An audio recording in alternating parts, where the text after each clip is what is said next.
All right, what's going on, Cowboy Nation, Cowboy headquarters, and America's team? It's your boy G, the number one Cowboy fan, Hampton, coming at you live, direct, and correct with some Mo news. That's right, I said Mo, M-O news that you can use. All right, how's everybody doing? Everybody okay today? Let's give it up.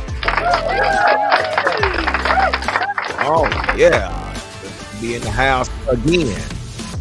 But I have to say, really and truly, guys, I don't know about y'all. Texas weather is really, really, really, really, really bipolar. Look, it's not coffee, it's hot tea. We went through a hot spell just last week, up in the 70s, 73, 74, 75. Then before that, we went through a cold spell. It was like 12 degrees. And here we are now going back into a cold spell. Only in Texas. I'll take it, though, especially when you got other places up there that's having a lot more problems than we are. But it just, if it's going to stay cold, stay cold. If it's going to stay warm. But no, that's not the case here in Texas. We get a little bit of everything before winter starts, while winter's in place, and even after winter. So how's everybody doing today? Hope everybody's doing great. I hope everybody's enjoying their week. Sure enough, this is not a Saturday. This is actually a Thursday night. Got to keep you guys on your toes. This is the Cowboy Huddle. Want to give it up for the guys that came on Monday night. Dallas Cowboy Chris, 21 Armando, and Allow Me to Butt In Rue. We decided to do our What's Up Wednesday on Monday night due to the fact that we had played Thursday and it was just a long layover for Wednesday. So that's why we came to you on Monday night. And here I am. Instead of Saturday, I'm here on with you on Thursday. Got to keep you guys in the loop, let you know what's going on. But with that being said, we really need to get on into this. But let me say this first. Thank everybody for being a part of this channel, of this this Cowboy Huddle channel, where we all come together and we talk Cowboy talk. Without you, ladies and gentlemen, this is absolutely impossible. So thank you. And I want to say thank you again.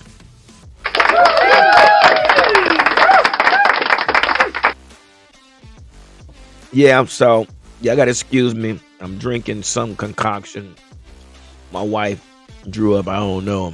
I hope it don't make me sleepy. And if it does, it just does. So, but anyway, so I want to talk about a little something real quick, guys. And I know you guys probably have been in the loop of what's been going on and things like that. But I do want to talk about the situation that y'all are a part of, Damar Hamlin situation. The world stopped. Well, I know the country stopped anyway when the incident took place. But it has been told here that Damar is doing a lot better as far as recovering. They still have him on the ventilator. That's basically, in place until further progress. But as I was told, that they have started a GoFundMe for Damar Hamlin. This GoFundMe charity is for provide children with toys. Beautiful thing. So with over $7 million being raised, I'm sure that Damar would definitely have the opportunity to fill a lot of children's dreams and wishes. So we want to say thank you to Damar Hamlin and everyone that has contributed to this cause.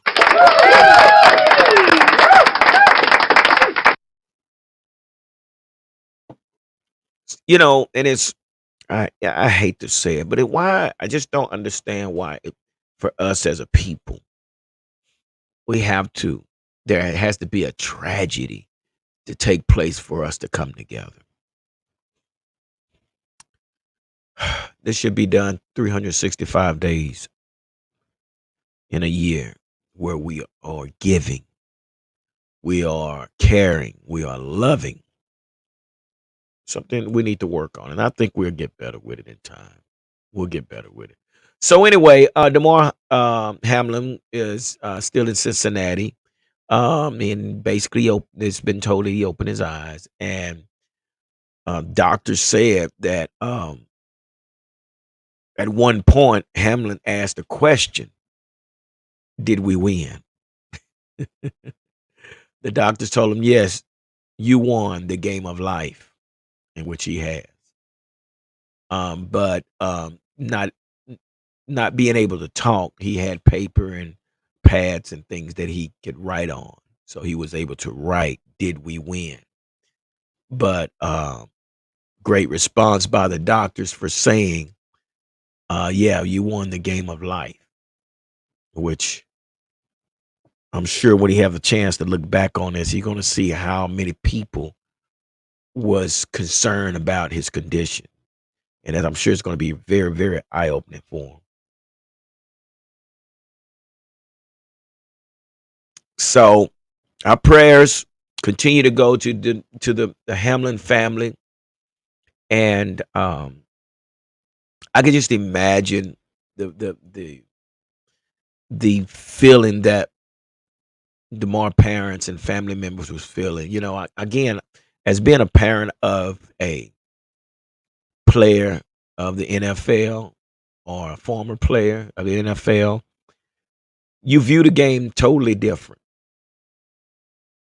You don't. You're a fan, but you're not a fan. In that moment when your child is playing, you are a parent first, and the fan, it's basically on the back burner. You wanted to see your child do good, but as a parent, and when we sat in the parent section or the family section during the games, I remember the first game. It was like, okay, what's wrong with everybody? Nobody's cheering, and we know we just now coming out of college, and we're a rookie, and we wearing his number, and we're ready to get fired up. But pretty much in the family section, it's more nail biting, it's more finger crossing, it's more praying, because at this level now it's no longer a sports, but it's a job, it's in a career. There's a lot more that goes into this game when it becomes a career.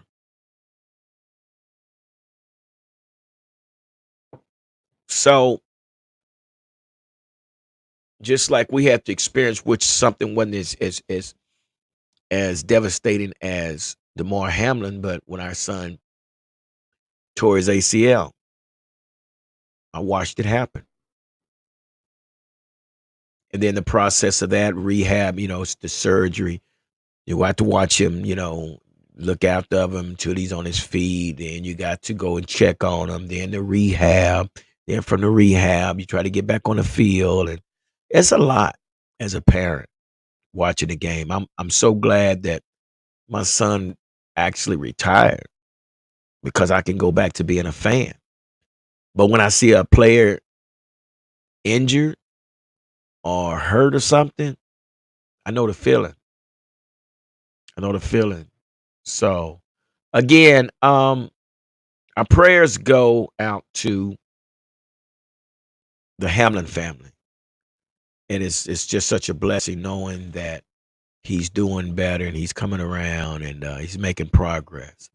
So, in other news, it's been reported by SB Nation the Cowboys let James Washington down not the other way around. Damn. As you know, the Cowboys has released James Washington. James Washington has been released by the Dallas Cowboys. Um, I hated the fact that it happened. I really thought he would be one to come in and contribute to the team.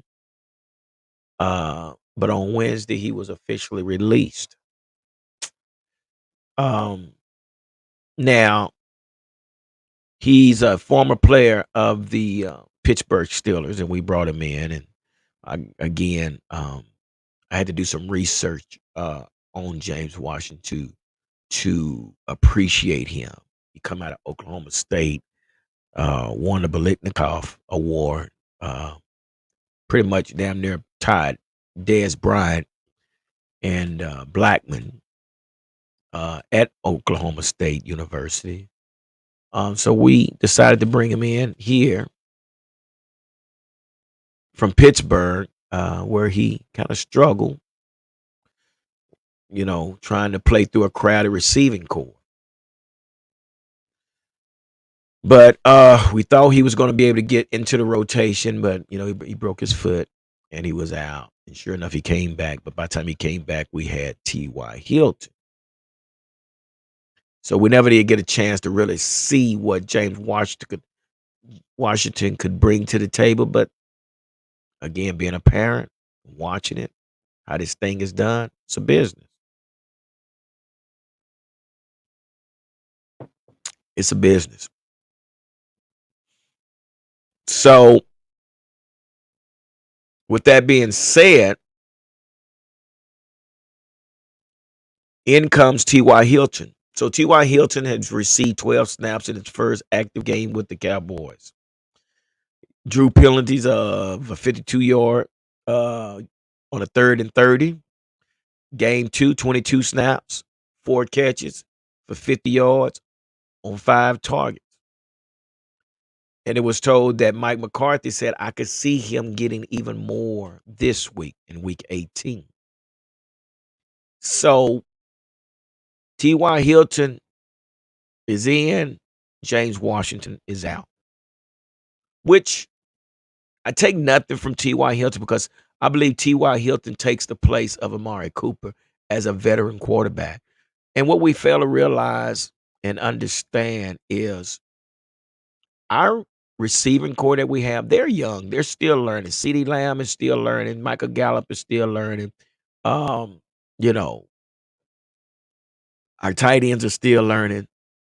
So this would probably boost the gameplay of our receiving core, having T.Y. Hilton on the team, sharing some of his knowledge of the game with the younger receivers. But I've said before, sometimes I find myself looking at the receivers, and it's like, man, they didn't run that route right.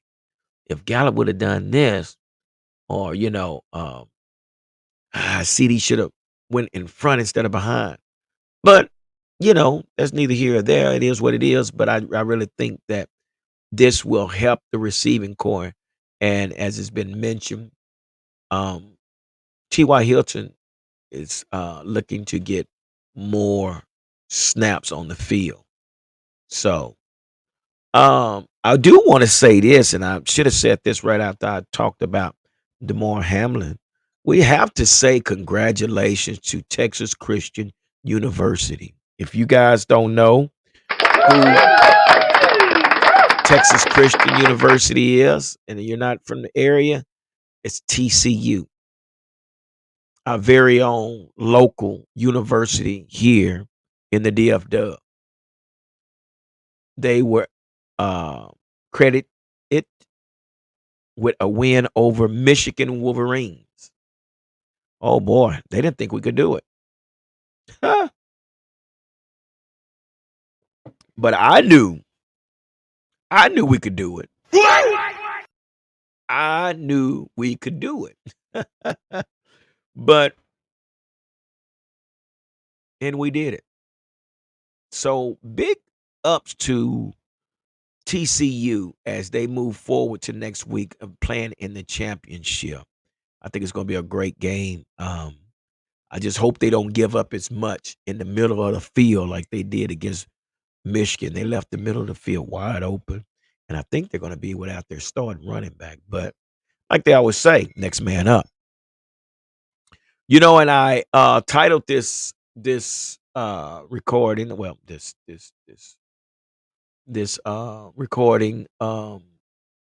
Dallas has everything to play for, and which is true. Dallas has everything to play for right now, due to the fact of where we're sitting right now and the possibilities of what could take place. We can actually move to the 2 seed and possibly the 1 seed. Don't know if it happens, but it's possible. We can get the 2 seed with a loss by the Eagles. We can get and a win by the 49ers. We can get the number 1 seed if the Eagles lose and the 49ers lose, which I don't think that's going to happen. And now it's been told, I believe, that the Giants plan on sitting a lot of their starters.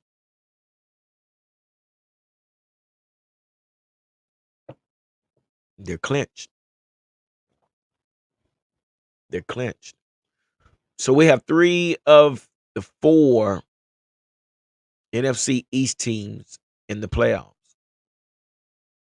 And we're facing the Washington I don't knows.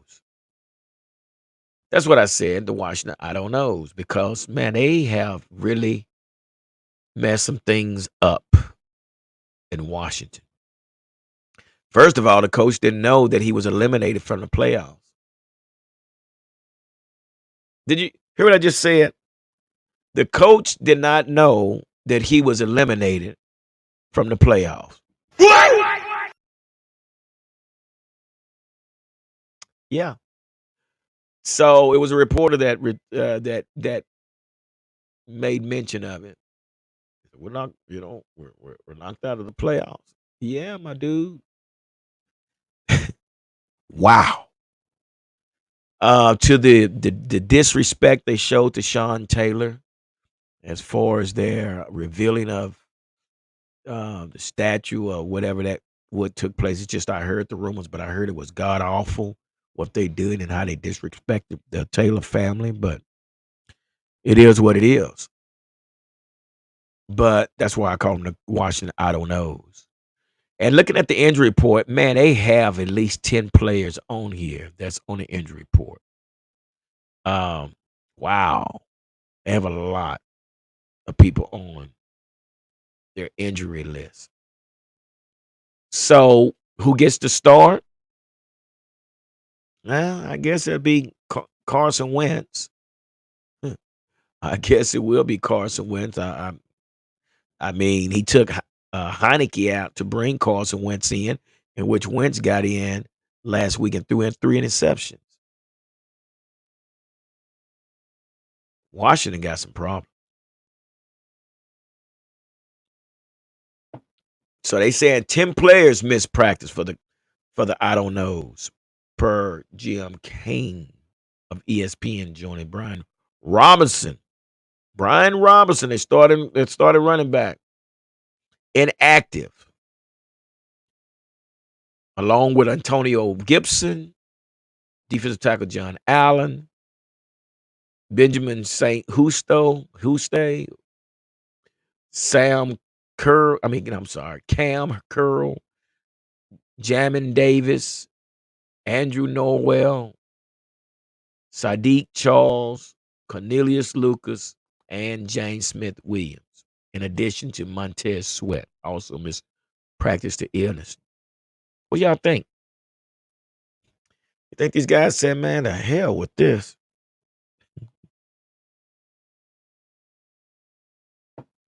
The hell with this. Coach didn't know we was eliminated. He didn't put us in position to try to win for a playoff game and all this stuff going on. Quarterback coming in, throwing three interceptions. They present man. Oh, trainer. Right? My neck. Yeah, coach, we got to put him on the injury reserve. Put on the injury list. Oh shoot!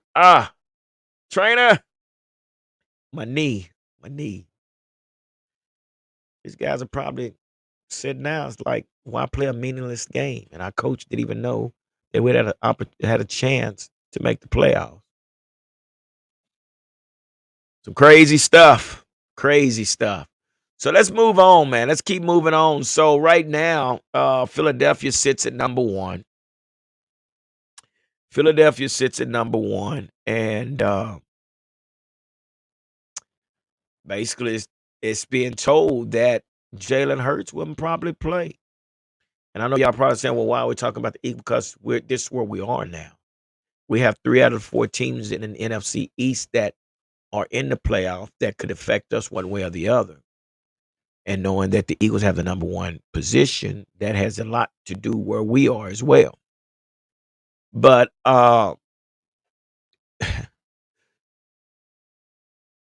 it's just been told that they are expecting Jalen Hurts to play. But do you play Jalen Hurts? Is he 100% um, rehabbed?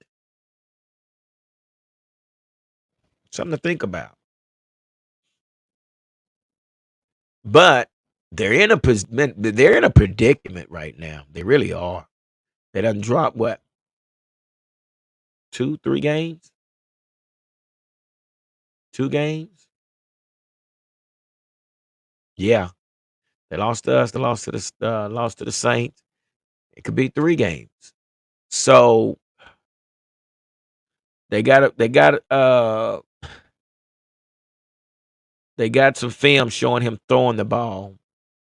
He's not doing much, but he's throwing a little throwing. Nothing downfield, short passes right now. They also got Mishnu out here as well. So I don't know. Maybe he's well, but I'm sure that he needs to play because he's probably rusty. And then they get the bye next week if things go the way they expect.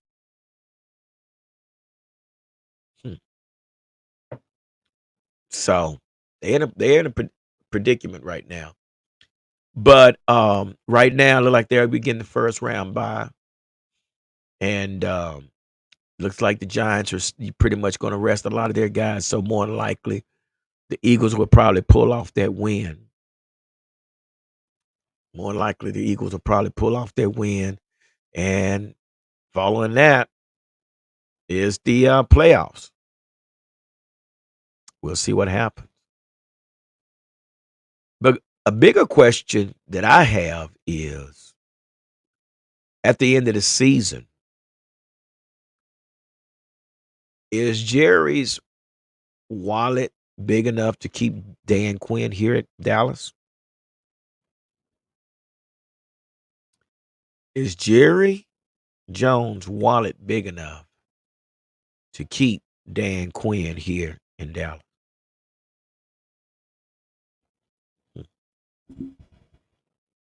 Reason I say that, because guess who's making a push for Dan Quinn?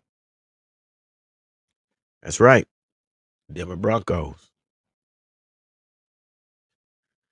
So after the season, no, even before the season over, let me say this is our perfect opportunity to make the push and try to shoot for this Super Bowl, because there might be some big changes on the horizon after this season.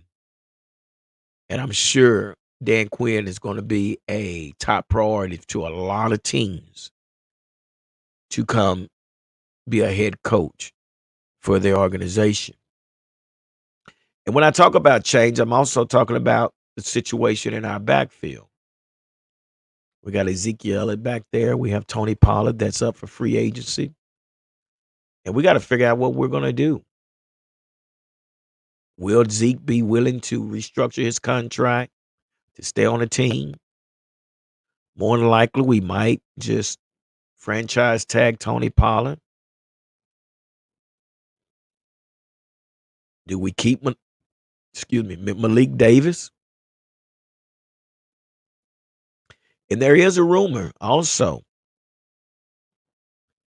that an NFL player or NFL running back for the Chicago Bears, David Montgomery, has been with the Chicago Bears for the last 3 seasons, and he could be up for free agency at the end of the season.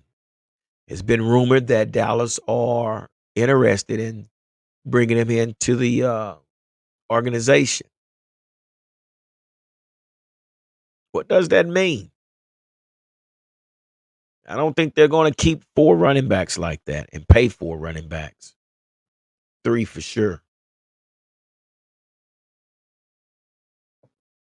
What does that mean? What does that look like? Zeke not being here, and you bring David Montgomery in to run alongside Tony Pollard.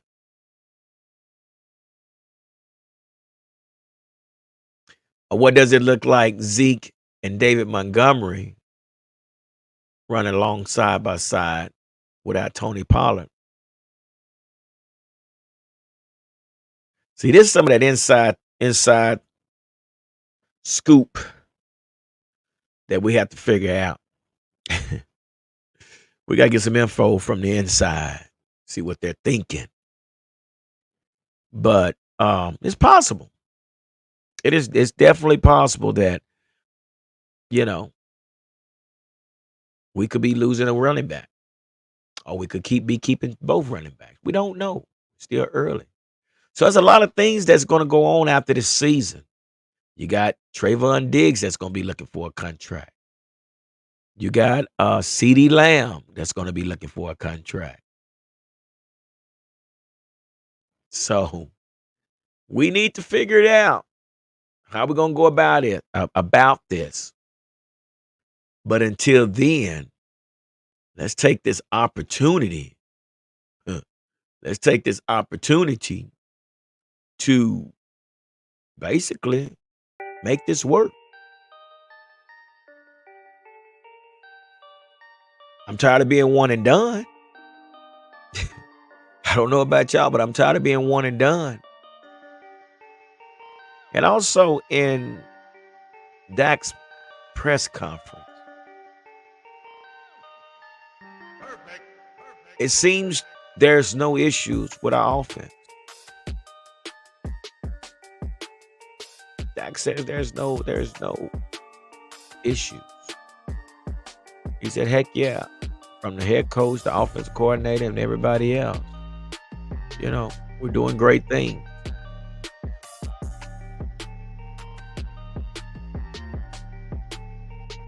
Wow. But I heard Jesse Holly say something. I believe it's Jesse Holly. He mentioned something about Dak Prescott and Kellen Moore's relationship. And it was told that the reason Dak is where he is because Dak has reached his ceiling with Kellen Moore. It's been told that Kellen Moore is more a peer than a authoritative offensive coordinator or coach. So it's peer to peer, not peer to coach. Peer to peer, because they both was in the same position. So the question is, can Kellen Moore correct Dak? Can Kellen Moore push Dak to go harder or to be better? And what was told was, because it's peer to peer, that's the problem. I agree. Y'all know how I feel about this. But anyway, I'm not going to hold you guys any longer, but I want to get on here and share this information, these update rumors and news you can use with everyone. So do me a favor, make sure you go down below and you like the video. Make sure you subscribe if you haven't subscribed, and hit the notification bell so you will be notified when the next video will be posted. So with that being said, I'm not going to hold y'all any longer. Let's go, Dallas Cowboys. Deuces.